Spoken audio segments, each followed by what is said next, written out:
Hello दोस्तों, कैसे हैं आप सब लोग। आज की हमारी कहानी है जलन। अगर आपको कहानी अच्छी लगे तो चैनल को लाइक शेयर और सब्सक्राइब करना ना भूलें। बधाई हो भाभी, लड़के वालों को हमारी प्राची पसंद आ गई है। आज ही सुधा दीदी का फोन आया था, कह रही थी बात आगे बढ़ाएं, हमें लड़की पसंद है। एक ही सांस में चारू अपनी भाभी सपना से बोल गई। चेहरे की चमक साफ साफ बता रही थी कि अपने बताए रिश्ते के लिए हाँ होने पर चारू कितनी खुश है। आखिर ससुराल और मायके दोनों जगह उसकी पूछ जो बढ़ गई थी। चारू ने अपनी भतीजी प्राची के लिए अपने रिश्ते की ननद सुधा के बेटे विक्रम का रिश्ता बताया था। कुछ दिनों पहले ही चारू विक्रम और उसके परिवार को लेकर प्राची को दिखाने लाई थी। प्राची का अभी एमबीए का आखिरी साल था। इसके बाद उसे प्लेसमेंट मिलने वाली थी, जिसके लिए वो बहुत उत्साहित थी। जब लड़के वाले उसे देखने आए थे तो भी प्राची की नौकरी करने का जिक्र किया गया था, जिस पर सुधा जी ने बड़े प्यार से कहा, हाँ हाँ क्यों नहीं, हम तो बहुत खुले विचार के लोग हैं। बहू और बेटी में कोई फर्क नहीं करते, नौकरी करनी है तो शादी के बाद कर लेना, हमें कोई ऐतराज नहीं। होने वाली सास के ऐसे विचार सुनकर प्राची और उसके माता पिता जी, सपना जी और मनीष जी बहुत खुश थे। सिर्फ प्राची की भाभी राधिका चुप थी। लड़के वालों की हाँ होने पर प्राची और विक्रम की सगाई की एक छोटी सी रस्म रखी गई, जिसमें सिर्फ परिवार वाले ही शामिल थे। विक्रम की घर की तरफ से प्राची के लिए बहुत सारे तोहफे, सोने के 2 सेट, हीरे की अंगूठी और महंगी साड़ियां आई थी, जिसे देखकर प्राची और उसकी माँ सपना जी खुशी से फूली नहीं समा रही थीं। लेकिन राधिका को इन चीज़ों से कोई फर्क नहीं पड़ रहा था। वो तो हमेशा की तरह बस अपने काम करे जा रही थी, जो सबने बिखेर कर उसके भरोसे छोड़ दिए थे। सपना अपनी बहू का शांत चेहरा देखकर खींची हुई थी। पता नहीं कैसी बहू पल्ले पड़ी है, परिवार की खुशी में खुश होना भी नहीं जानती। अरे ऐसी क्या जलन हो रही है मेरी बेटी की किस्मत देखकर।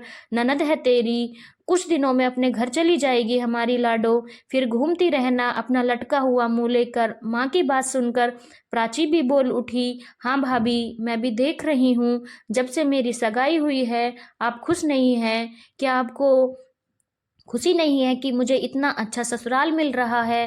सास और ननद की बातें सुनकर राधिका मुस्कुराते हुए बोली, दीदी, जश्न सपने देखने पर नहीं, सपने पूरे होने पर मनाया जाता है। मुझे तो तब खुशी होगी जब आपको दिखाए गए रंगीन सपने आपके ससुराल वाले पूरा करने देंगे। आपको तो याद ही होगा, जब आप लोग मेरा रिश्ता लेकर आए थे, मेरी भी कितनी इच्छा थी कि मैं भी नौकरी करूंगी। पढ़ाई का सिर्फ 1 साल बाकी था, लेकिन आप लोगों ने भरोसा दिलाया था कि शादी के बाद भी मैं अपनी पढ़ाई जारी रख सकती हूँ। आप लोगों को मेरी नौकरी करने की बात पर भी कोई परेशानी नहीं थी। उस समय तो जो मैंने कहा उन सब बातों पर आप लोगों ने सहमति की मोहर लगा दी। लेकिन क्या उन दिखाए गए सपनों में से मैं अपना एक भी सपना पूरा कर पाई? आते ही सारे घर की जिम्मेदारी मुझ पर छोड़कर सासू माँ ने तो जैसे कामों से संन्यास ही ले लिया। दिन भर घर के कामों में उलझाए रखती, ताकि कहीं मैं किताब लेकर ना बैठ जाऊं।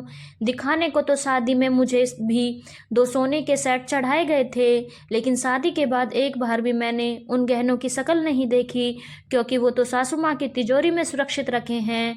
और हाँ दीदी, सगाई के वक्त ससुर जी ने कहा था कि हमारा बेटा इतना कमाता है कि आपकी बेटी हमारे घर में राज करेगी। लेकिन ये तो आप भी देखती होंगी कि अब एक एक पैसे के लिए मुझे सासू माँ के सामने हाथ फैलाने पड़ते हैं, क्योंकि आपके भाई की सारी तनख्वाह उनके हाथों में ही आती है। यदि 100 रुपये भी कम हो जाएं तो 10 सवालों का जवाब देना पड़ता है। आज राधिका एक ही सांस में सब कुछ बोल गई, जो पिछले कई दिनों से उसके मन में दबा था। सपना जी और प्राची दोनों एक दूसरे का मुंह ताक रही थीं, क्योंकि उनकी बहू राधिका ने आज आईना उनके सामने साफ रख दिया था, जिसमें उनकी असली छवि साफ नजर आ रही थी। राधिका फिर बोली, और हाँ दीदी, मुझे आपसे कोई बैर नहीं, मैं तो चाहती हूँ जो मेरे साथ हुआ वो आपके साथ ना हो, इसीलिए ससुराल वालों के झांसे में मत आना। अपने हक के लिए लड़ना हो तो ज़रूर लड़ना और खुश तब होना जब आपको दिखाए गए सतरंगी ख्वाब आपके ससुराल वाले सच में पूरा होने दें। बोलते बोलते राधिका का गला भर आया। प्राची ने आगे बढ़कर अपनी भाभी को गले से लगा लिया। आप सही कह रही हैं भाभी, आपकी ये नसीहत मैं हमेशा याद रखूंगी और आप मुझे माफ़ कर दीजिए, क्योंकि सब कुछ देखते हुए और समझते हुए भी कभी मैंने आपका साथ नहीं दिया और ना ही आपके लिए आवाज़ उठाई। लेकिन आज मैं माँ से एक बात कहना चाहूँगी। माँ, जिस तरह आप अपनी बेटी के लिए खुश हैं, कभी भाभी के बारे में क्यों नहीं सोचा? सच में माँ, कहने को तो सब कह देते हैं कि बहू को हम बेटी बना कर रखेंगे, लेकिन सही मायने में ये सिर्फ ढोंग है। बहुओं को बहू बनने के लिए भी बहुत कुछ सहना पड़ता है। सपना जी की नज़रें आज नीची हो गई थीं। बहू के साथ साथ आज वो बेटी के सामने भी शर्मिंदा थीं, लेकिन राधिका का मन का आज बहुत हल्का हो गया था। प्राची ने भी पक्का मन बना लिया था कि वो अपनी भाभी की नसीहत को याद रखेगी और अपने सपनों को पूरा करने के लिए किसी और पर और कभी आश्रित नहीं होगी। धन्यवाद दोस्तों। अगर आपको हमारी कहानी अच्छी लगी हो तो चैनल को लाइक, शेयर और सब्सक्राइब करना ना भूलें।